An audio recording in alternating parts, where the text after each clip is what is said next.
just repeat it, because I'm probably gonna mess that He's up. talking like I see. Okay. So the main point, case is that we want legislation passed. Yeah, not so you can refrain from saying anything regarding the case.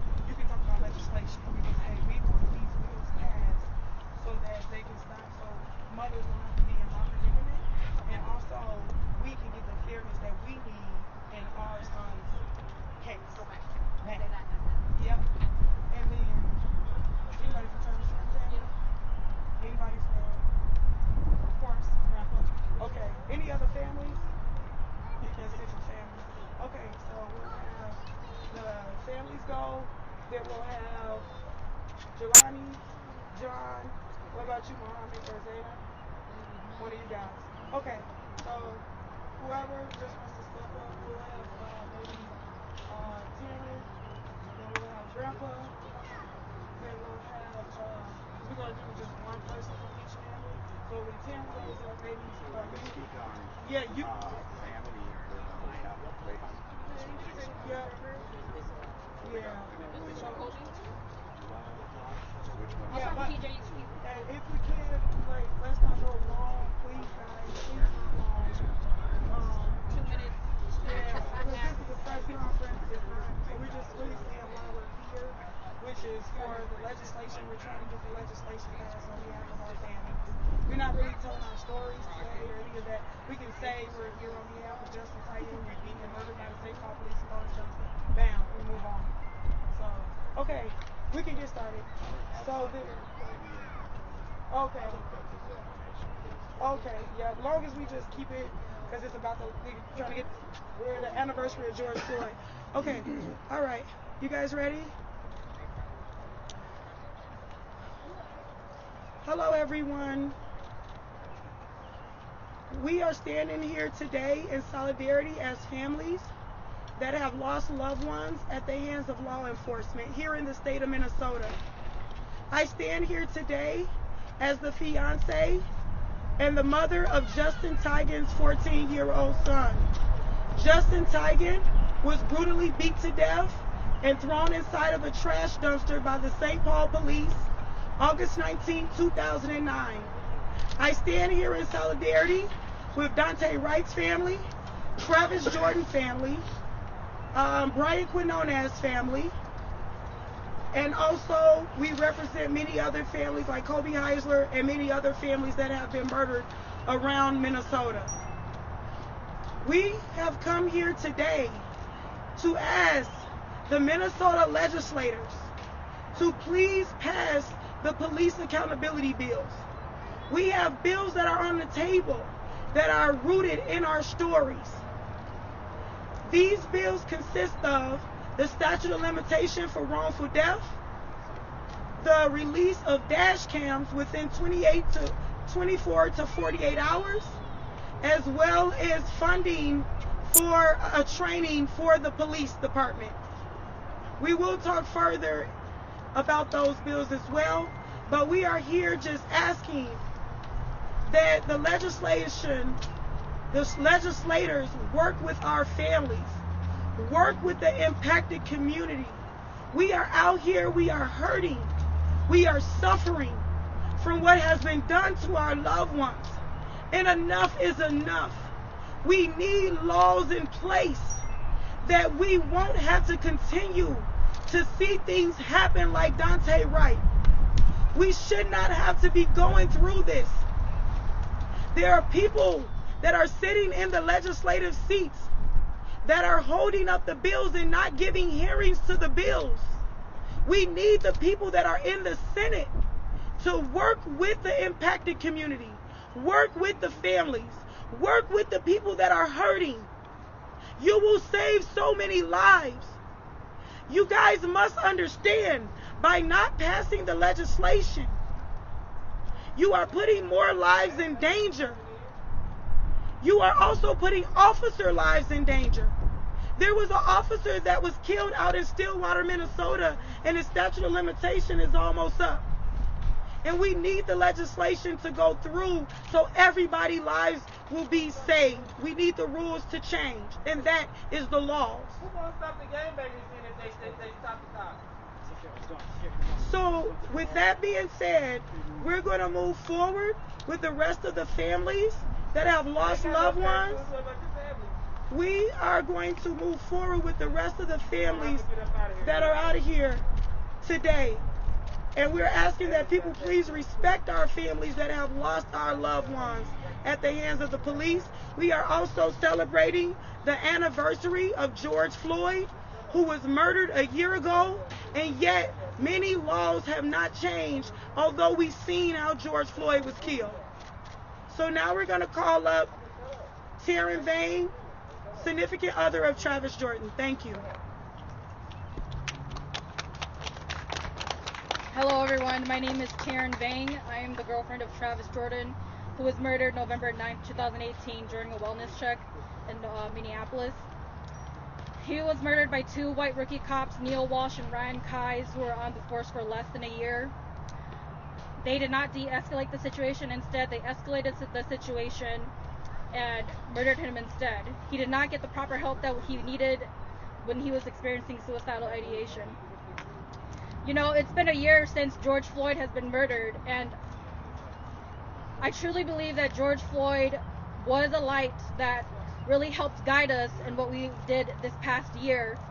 He helped, because of what happened to him, it made us, you know, reignite our passion in our fight for justice for all of the stolen lives.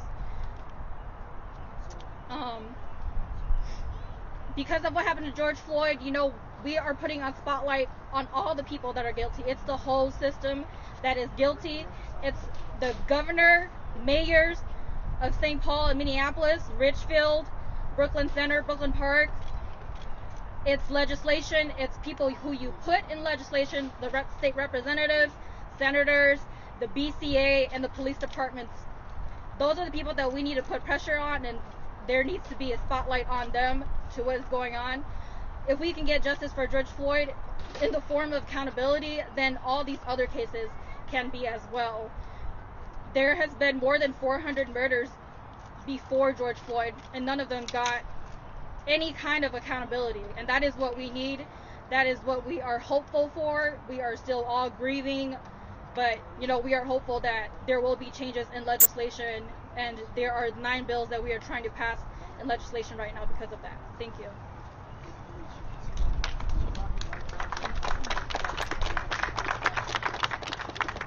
My name's Donnie Williams. This is Brian Quinones. Brian is my grandson. Brian was executed on September 7th, 2019 in Richfield, Minnesota. 3 Richfield cops and 2 Edina cops. The Richfield cops' names are Joseph Carroll, McCabe Staria, and Dylan Schultz. Seconds after getting out of a car in a car accident, he was executed. And then they criminalized him. They didn't know Brian. They still don't know Brian. They didn't know that Brian was a father, a hip-hop artist, a regular artist. They didn't know that Brian, when school started every year, went out and bought book bags and supplies and filled the book bags and took them and dropped them off at schools for kids that didn't have supplies. Instead, they called him a criminal. And they didn't know him. And they still call him a criminal. And that's the shit that needs to change, along with everything else. I support all the legislation. I think the work that Jelani and Jonathan and everybody else is doing, Michelle Gross, I think that's outstanding. I'm a social studies teacher. Tell my kids to do what they tell you to do. Okay, follow the Constitution. If you have an issue, you have the right to protest peaceably, so protest. You have a right to go to your legislators. You try to affect a change in laws. Except you know what? There's legislators in this state that refuse to listen to that process.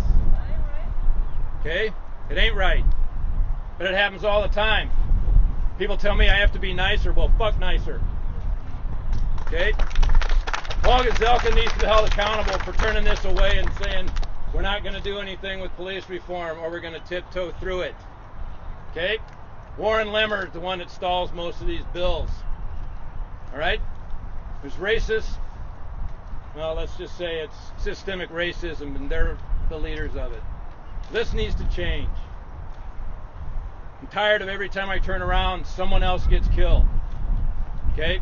And for all you right-wingers and you Republicans that want to sit there and yell what happens when they kill a white guy, get off your butt.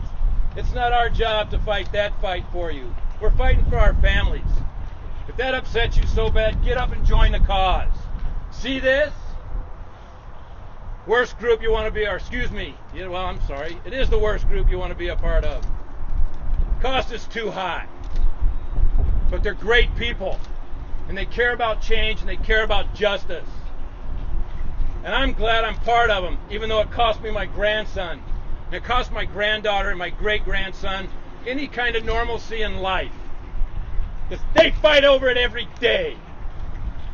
My great-grandson calls me at 2 in the morning and says, and he's crying, and he says, Baba. I'm like, what's up, dude? I miss my dad. Y'all don't get to live that. That's a lived experience you don't want.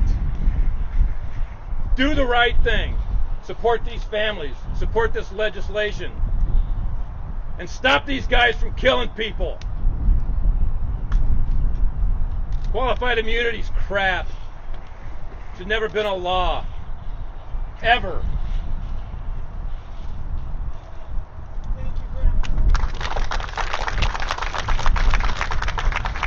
Now we're going to have the mother of Dante Wright.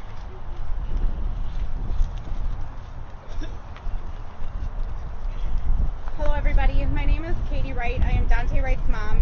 My son was taken from us on 4/11 by the Brooklyn Center Police Department. And I stand here in solidarity with all these families that have also had life stolen from us. And we are in full support of fighting, actually demanding that legislature stuff gets passed. These bills need to be passed because if they're not, there's gonna be another Dante. There's gonna be another name behind hashtags, and we're not okay with that. Something has to change. And until then, I'm not going away. I'm going to continue to stand here and I'm going to continue to talk and continue to tell everybody that it needs to change. There's so many things that are up on the table right now that people can be signing and passing to prevent stuff like this from happening, but everybody's just taking their time on it. And if we continue to take our time and continue to stay silent, I don't want somebody else's family to stand here with me next week or the week after because it's happened to them. So before it happens to somebody else, somebody has to do something. And it starts with our lawmakers on changing and doing what's right.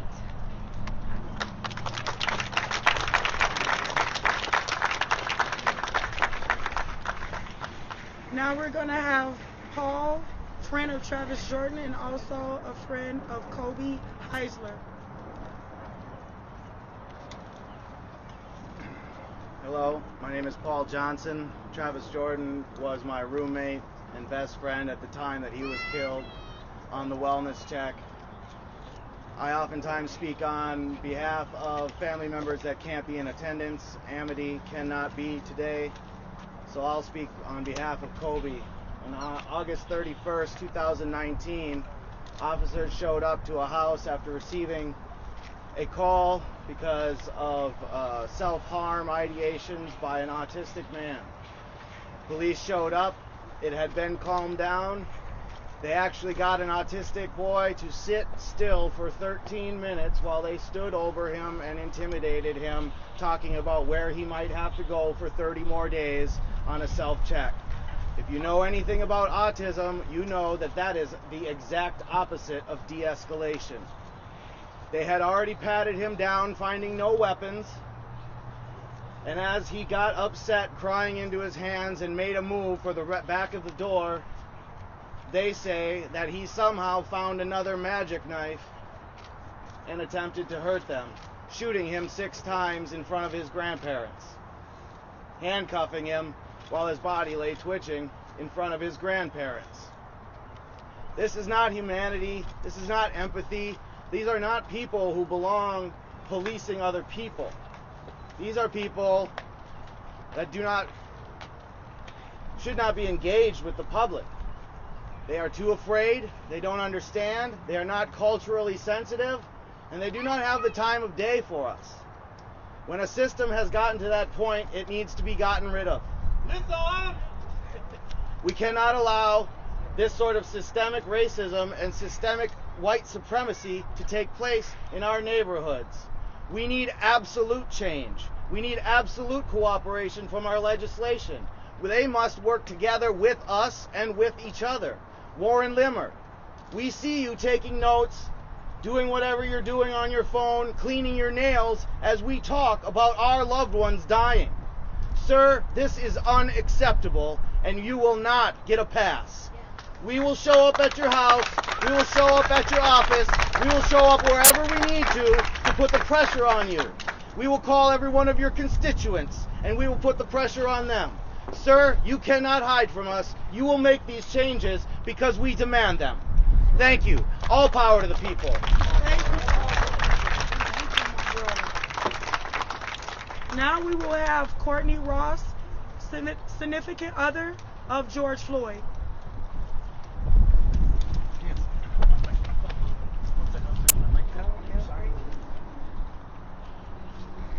If there's going to be any technical difficulties, it's going to right be with you, right? Like, that's okay. Sorry about that. We want to make sure we hear you for sure.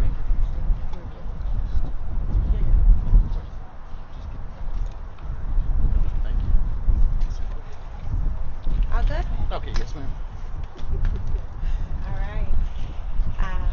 Thank y'all for coming today. As always, I want to thank my angel, Tashira Garraway. She has been a huge support for me throughout what I call the darkest time in my life. She has shone light on me and brought me even closer to God. So Let them know about the legislation change, the laws that you want changed since George Floyd passed away. They haven't changed too much or nothing. I get nervous being by myself sometimes up here, and Tashira is always willing to stand by my side and talk about the issues that we need to talk about. I'm going to begin by saying, like I always have, Floyd was my man. He was but one man. And there are so many cases that we need to reopen, not only in this state, in this country, across the world. We all know that.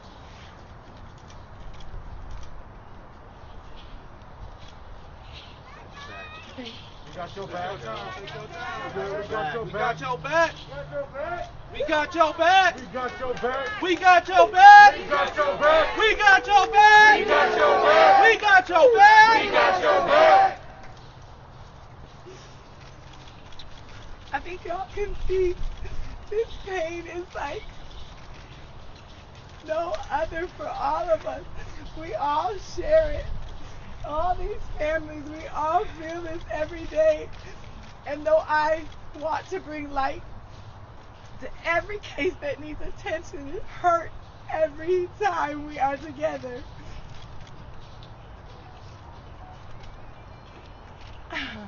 I want to specifically, just for a second, bring major light to the case for Dante Wright. There has been a resolution passed in Brooklyn Center right now to make some vital changes, but we need more.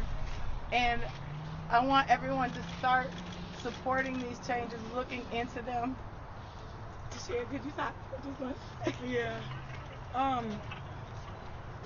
You guys that are sitting at home, that are watching this, please understand that even if it has not happened to you yet, or even if it has not happened to you, that there are a lot of families.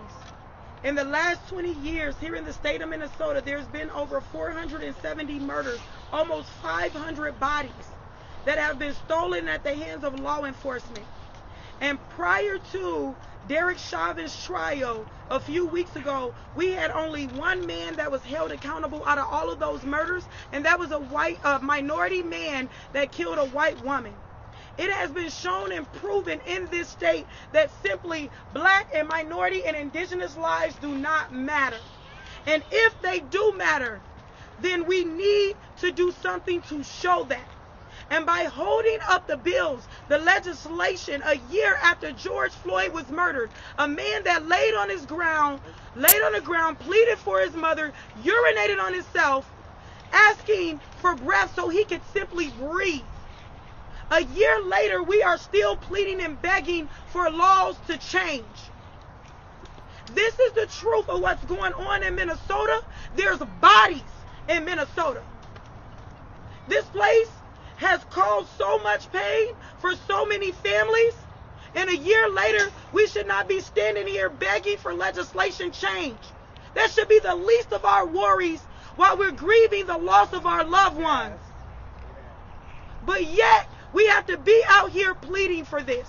So enough is enough. Warren Limmer, we need you to give hearings to the bills and do the right thing for the people, or get out of the seat and go home and get out of our community. We want you out of that seat immediately. If you are not for the community, to all of the mayors, follow the lead of Mike Elliott. If you are not for the community, you are for the institution that created this, what you see right here. The pain that you see right here. And enough is enough. We will now call forward John McCauley, President of Minnesota Justice Coalition. Thank you.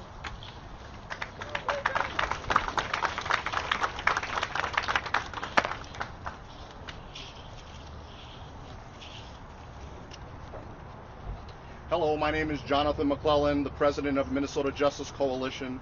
We are part of a collective of organizations that work with the families and communities to draft and advance legislation and other policy initiatives at the Capitol in St. Paul and in Washington, D.C.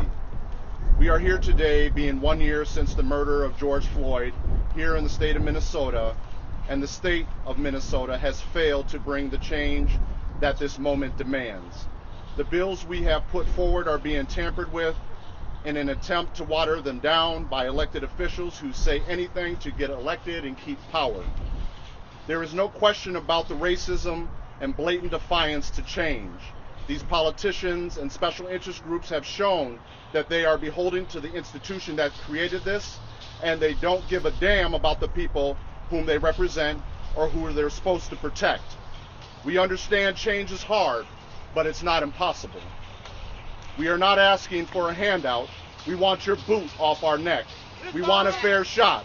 We want a level playing field, not a hill we have to climb and fight with one hand tied behind our back, a knee in our neck, a gun to our head, or the head of our children. Law enforcement for decades has been pushing legislation to chip away at our liberties, our rights, and our communities by pushing policies that absolve them of their crimes, weaken and remove the checks of accountability, transparency, and justice, with access to unlimited resources and unfettered access to our elected leaders. And this is what we have been witnessing as the lead organizations who have been drafting and pushing the policy. Our nation is on the precipice of change. However, Congress has failed to pass the George Floyd Justice and Policing Act, and Minnesota has failed to pass any substantive police accountability legislation, despite Minnesota being ground zero.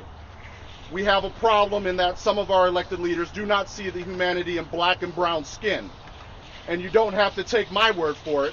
Our own Lieutenant Governor said Minnesota is not safe for black people. So the Minnesota legislature needs to do their job. We are going into a special session, and we have yet another opportunity to work together. Put the politics aside and bring your humanity to the table so we can move forward, because there is no going back. The people demand it, this moment demands it, and it is our responsibility to ensure that we end this here and now, so our future generations are not here 53 years later demanding the same thing. There is no silver bullet to address this pain that the community is feeling right now, and the community has been feeling for decades. But with the bills before you, we can start the process and ensure a system that provides transparency, accountability, and justice. Thank you. Thank you, John. Now we will have Jelani with CARES Minnesota.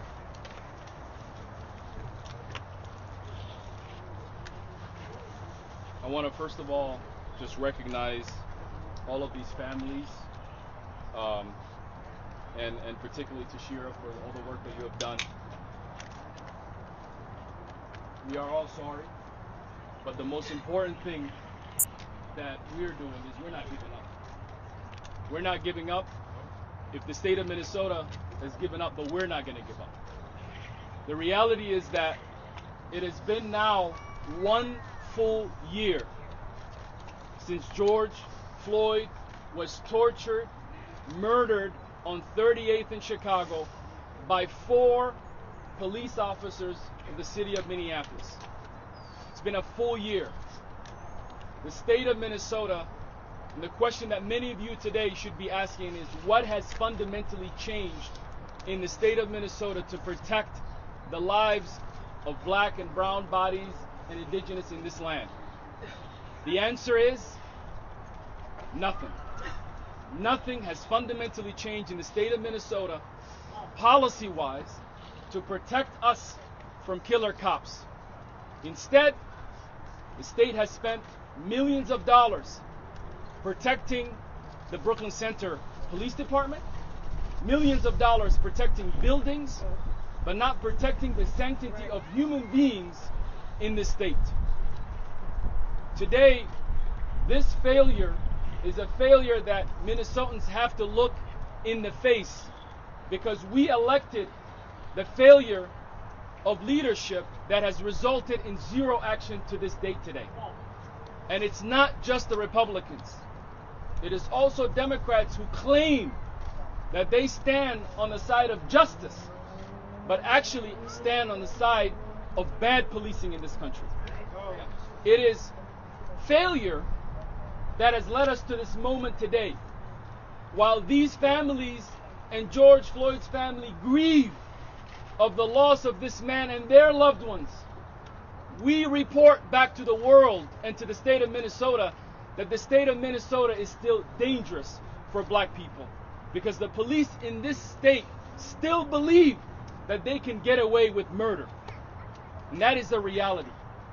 But the one thing that fundamentally changed this past year is that the people, for the first time, were awakened to see the murder that they have allowed their tax dollars to pay for. And people all over this state marched, protested. People all over the country marched and protested in demand for justice. And I believe that the guilty verdict that we got inside that courthouse was because of the mass movement that have happened across this country, that have finally waken up to the injustice that has been happening in this country for far too long. That is what fundamentally changed in this country. Senator Gazelka and Warren Limmer remind me of the Bull Connor of this generation. People that history book will remind us, when the moment came to do what is right, they stood with the oppressor. And if any police department, whether here in the state of Minnesota or across this country, believes in being good, with good policing welcomes accountability. Good policing recognizes the time to change and to do what is right. And today what we have witnessed is the silence from all the police departments in this country, who have failed to recognize the humanity of the people that they serve. But we say enough is enough. There is a new day in America, and that day belongs to the people, not the politicians. It belongs to the people who've been marching and protesting. And we need to demand justice every single day. And we are tired of our own tax dollars, our own tax being used against our own community, whether it's being over-policed in places like North Minneapolis and East St. Paul and many parts of this state. What I remind every single one of you is, Minnesotans, we have failed George Floyd. We have failed George Floyd's family. We have failed the countless families who are standing here, because nothing has been done in this state. And I believe that if nothing is done by the end of the summer, it is time for Minnesotans to wake up and realize the politics of this state are corrupt. The politics of the state do not see the value of human life, especially when that human life is a black life. But the people have awakened, and we will continue to demand that justice. And we have a little bit of glimpse, as Tashira just mentioned. The city of Brooklyn Center, one of the most diverse cities, the most diverse city in the state of Minnesota, has finally moved in the right direction by fundamentally changing how policing will be conducted in that city. And we welcome that, and we celebrate that. But it took a black mayor and 2 black, strong, female city council members. That's what it took to see the humanity of their brothers and sisters and to demand change. So we now today remind all of the elected officials, we are coming for you. This is going to be a hot summer in Minnesota. And we're going to make it hotter until we get justice, because we demand justice by any means necessary.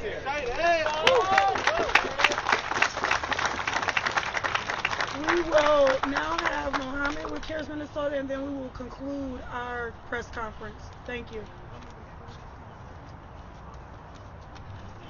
Hi everybody, my name is Mohammed Ibrahim, I'm Deputy Director of Care Minnesota, and I'd like to begin to say that behind me, as we have all of these families, including Dante Wright's family, standing here, this is a testament of the failure of the state of Minnesota. Families in the state of Minnesota, after their loved ones have been stolen from them by state-sanctioned, taxpayer dollars, have to come out and demand for justice.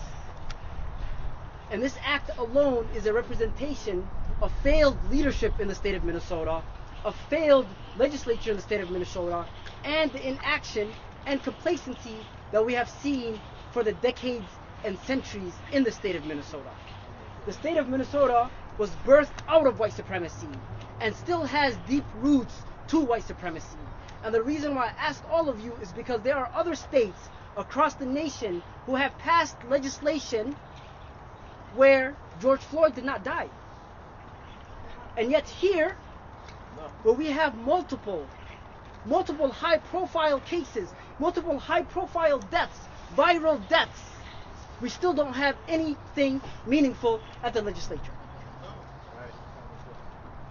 And yet, after the death of George Floyd, we heard nothing but silence in the legislature. And it took another death, another state-sanctioned murder of Dante Wright to wake up legislatures once again, to have these conversations once again. And Warren Limmer did not want to allow any hearings.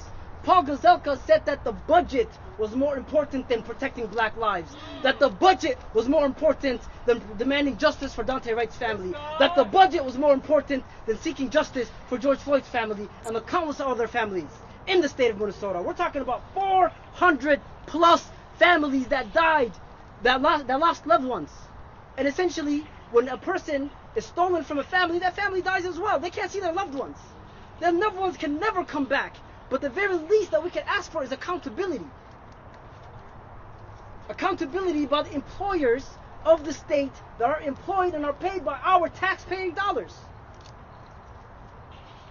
And yet, the only thing that we've seen in the last year was a mayor in Brooklyn Center who brought forth a framework to actually have equitable and just policing in a state. It is just the framework. But the work still needs to continue.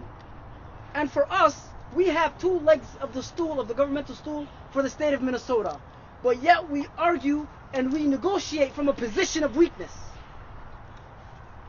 We have a Democratic governor. We have a Democratic House. Why are we negotiating from a place of weakness? Listen. They are telling us that they cannot do a government shutdown because it affects the people that they are failing to police. It fails the people that are failing to protect.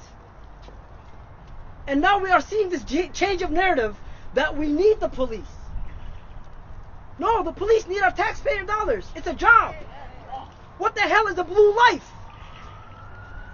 And the point that I want to make all of you before I conclude is that this fight cannot continue without the people. We cannot continue to have this fight, and we will not see victory unless the people are involved. So we need all of you to come and stand with these families. We need all of you to come and demand for justice. We need all of you to come and join us in seeking for accountability, because it is your taxpayer dollars. And the worst thing in the state of Minnesota that is worse than a white supremacist is somebody who is complacent to it. Thank you.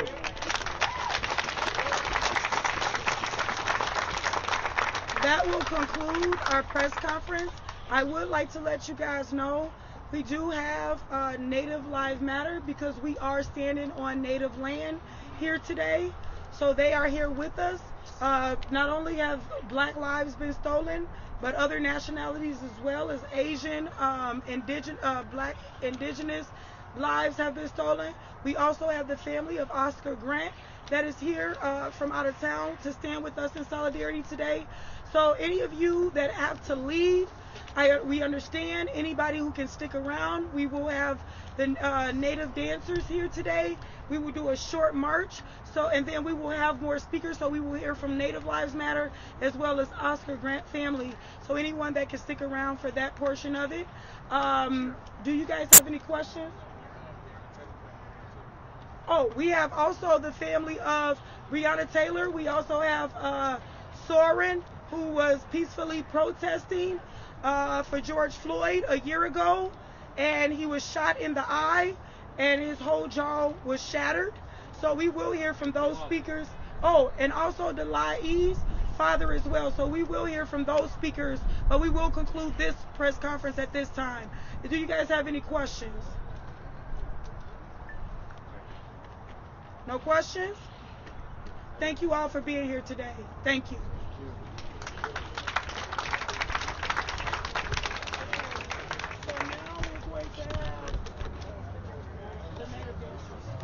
Now we're going to have the Native dancers.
put the medicine out here for all of us, asking for our ancestors to be here with us.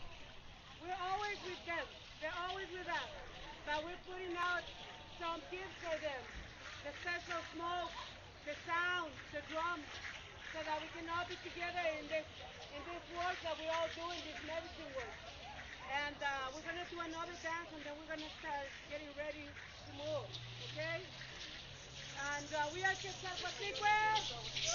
Let it go.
lined up to come out.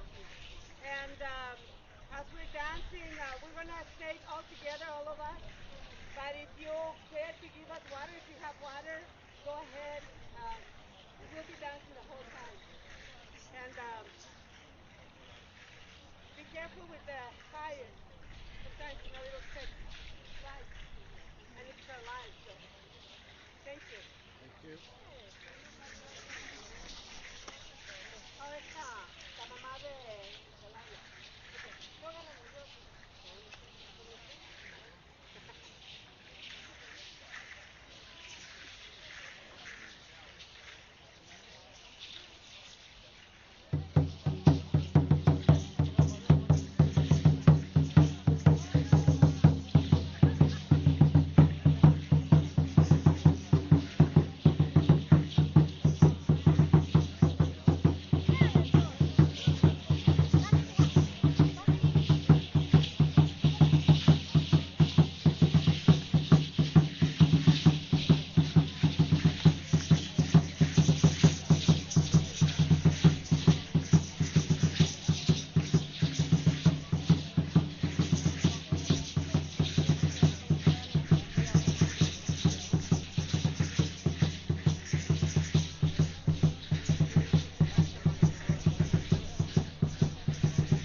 everybody want to march today?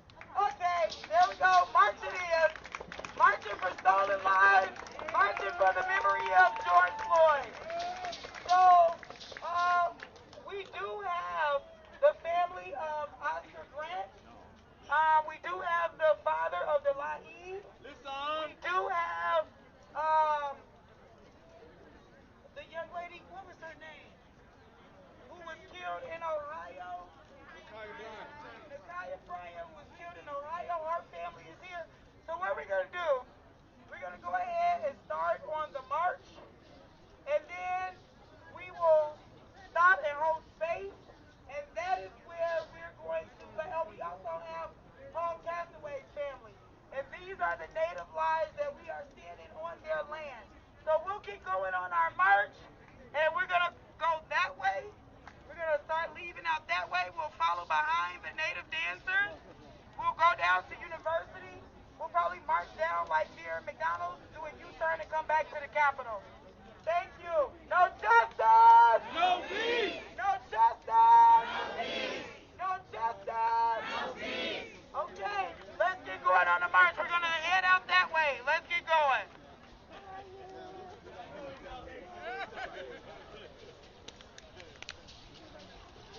No justice! No racism!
You're going the other way.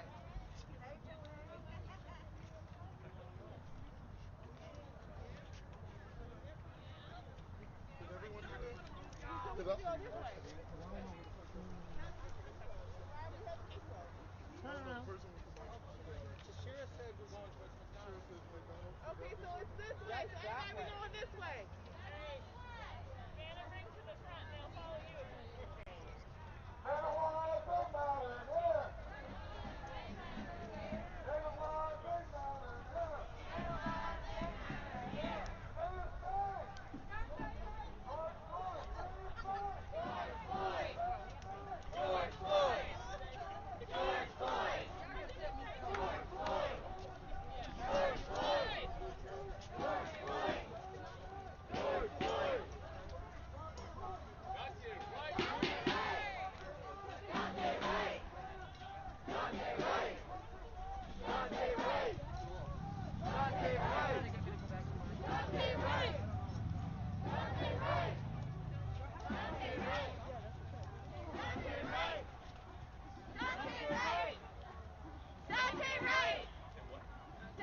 Ray!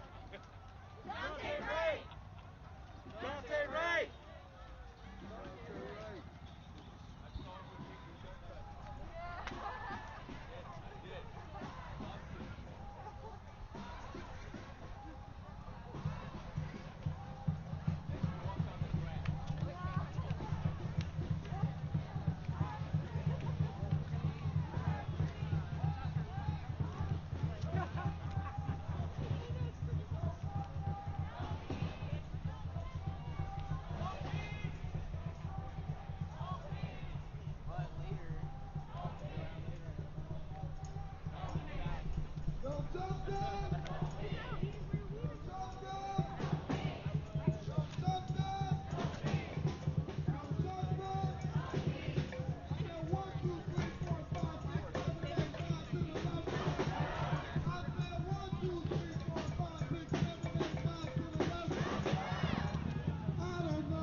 and you're going to say, shut it down, open up shop. I'm going to say, oh, yo, and you're